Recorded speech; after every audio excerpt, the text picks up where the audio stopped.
ओम नमः शिवाय। आज हम बात करेंगे राहु के मेष राशि में गोचर की। और आगे बढ़ने के पूर्व एक डिस्क्लेमर, जैसा कि आमतौर पर फिल्मों में या टीवी सीरियल्स में होता है, मेरा डिस्क्लेमर यह है कि कृपया इस फलित के आधार पर कोई निर्णय न लें। फलित के लिए पूरी कुंडली का विवेचन अति आवश्यक है। यह जरूरी नहीं कि राहु आपकी पत्रिका में अकारक ही हो। आपकी पत्रिका में राहु कारक भाव यानी तृतीय, छठे और एकादश भाव में भी हो सकते हैं। इस स्थिति में निश्चित ही इनका फल अलग होगा। एक जनरल प्रेडिक्शन यानी गोचर का जो फलित होता है, हम उसकी बात यहाँ पर इस वीडियो में करेंगे। और हम बात करेंगे आज 3 राशियों में, मेष राशि, वृष राशि और मिथुन राशि में। शेष अगले वीडियो में हम बात करेंगे। मैं हूं पंडित अनूप मिश्रा। मैं पिछले 28 वर्षों से ज्योतिष और वास्तु के अध्ययन और अध्यापन में हूं। यदि आप इस चैनल पर पहली बार आए हैं तो इस चैनल को ज्योतिष और वास्तु के ज्ञान को एकदम आसान शब्दों में समझने के लिए सब्सक्राइब करें और बेल आइकन अवश्य दबाएं, क्योंकि इसके द्वारा ही हमारे आने वाले वीडियो की सूचना आप तक पहुंचेगी।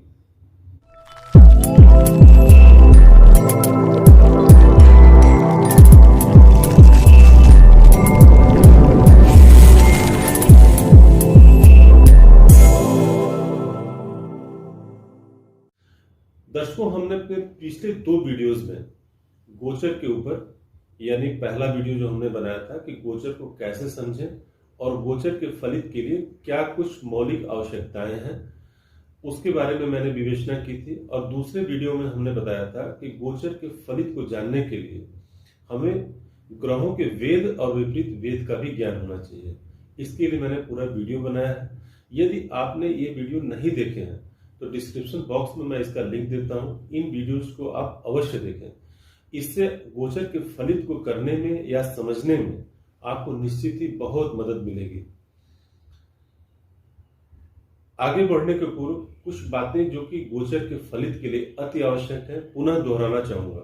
पहला, गोचर को जन्म राशि से ही देखें, यानी जन्म राशि को लग्न में स्थापित करें और उसके आधार पर ग्रहों को सेट करके और तभी आप फलित करें या फलित को समझें।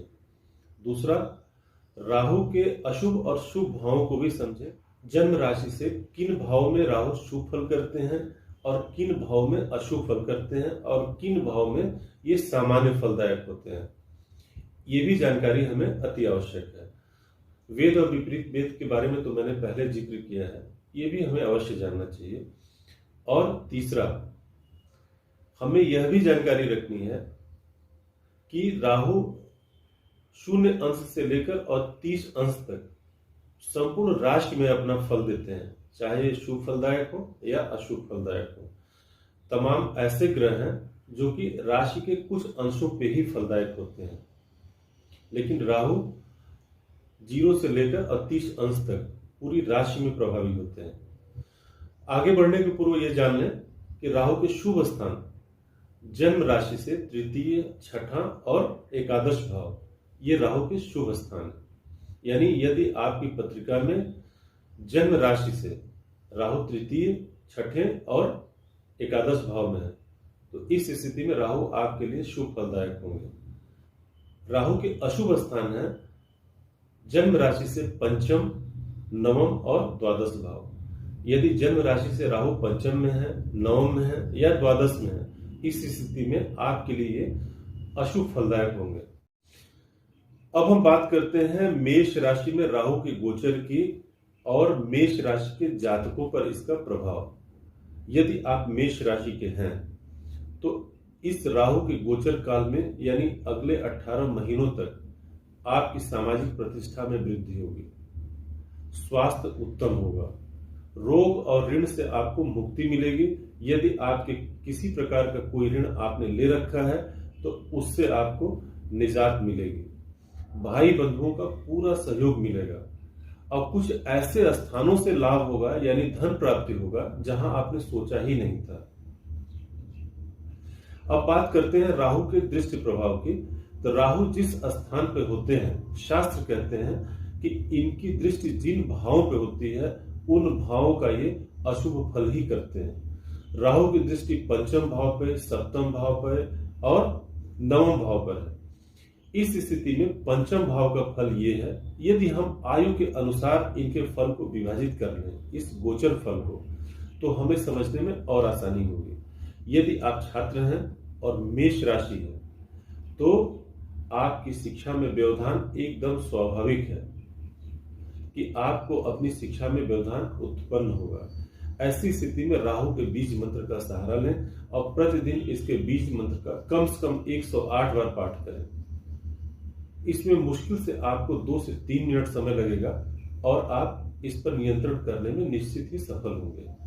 और यदि आप युवा हैं और शादीशुदा हैं तो दाम्पत्य संबंधों में कड़वाहट भी एकदम स्वाभाविक है, क्योंकि राहु की दृष्टि सप्तम भाव पे है और नवम भाव पर दृष्टि, यानी आपकी धर्म में अभिरुचि कम होगी।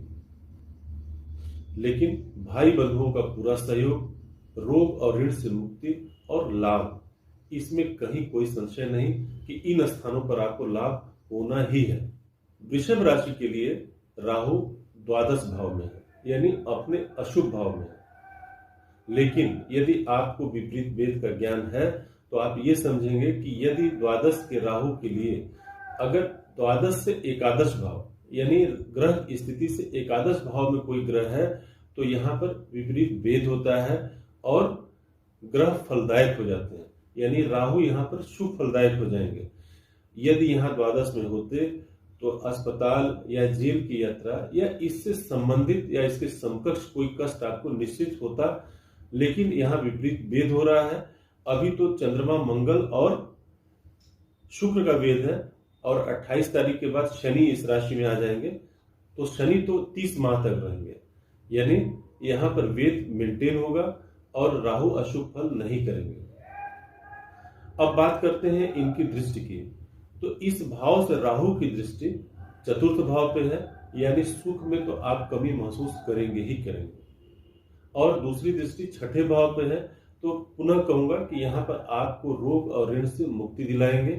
लेकिन अष्टम भाव पर राहु की दृष्टि, यहाँ पर आपको विशेष सावधान रहने की जरूरत है, क्योंकि चोट चपाट आप लग सकता है या संभावित है। यदि आपकी मिथुन राशि है तो आपके लिए ये 18 महीने स्वर्णिम होंगे। कहीं यदि आपका धन फंसा पड़ा है तो उसकी प्राप्ति होगी। यदि आप नौकरी में हैं तो आपके प्रमोशन होंगे। यदि आप व्यापार में हैं तो व्यापार में उन्नति होगी। भाई बंधुओं का पूरा सहयोग मिलेगा। रोग और ऋण से मुक्ति मिलेगी। लाभ तो होना ही है। लेकिन जैसा हमने बताया था, शास्त्रों में जो दृष्टि की बात कही गई है, राहु की पंचम दृष्टि तृतीय भाव पर, यानी आपको भाई और बंधुओं का पूरा सहयोग प्राप्त होगा। लेकिन राहु की सप्तम दृष्टि पंचम भाव पे है, तो छात्रों के लिए पुनः कहूंगा कि ये आपकी शिक्षा में बाधा का पूरा योग है, यदि आपकी मिथुन राशि है। और यदि आप युवा हैं तो पुनः दाम्पत्य जीवन के लिए विशेष सावधान रहें। आपसी संबंधों में कड़वाहट एकदम स्वाभाविक है। इस वीडियो में इतना ही। यदि इस वीडियो से संबंधित कोई प्रश्न आपके पास है तो कमेंट बॉक्स में लिखें या हमारे व्हाट्सएप नंबर पर लिखें। हमें आपके प्रश्नों का उत्तर देने में प्रसन्नता होगी। लेकिन ध्यान रखें, इस वीडियो से संबंधित प्रश्न ही भेजें। और यदि आपको वीडियो अच्छा लगा हो तो लाइक करें और आगे शेयर करें। धन्यवाद।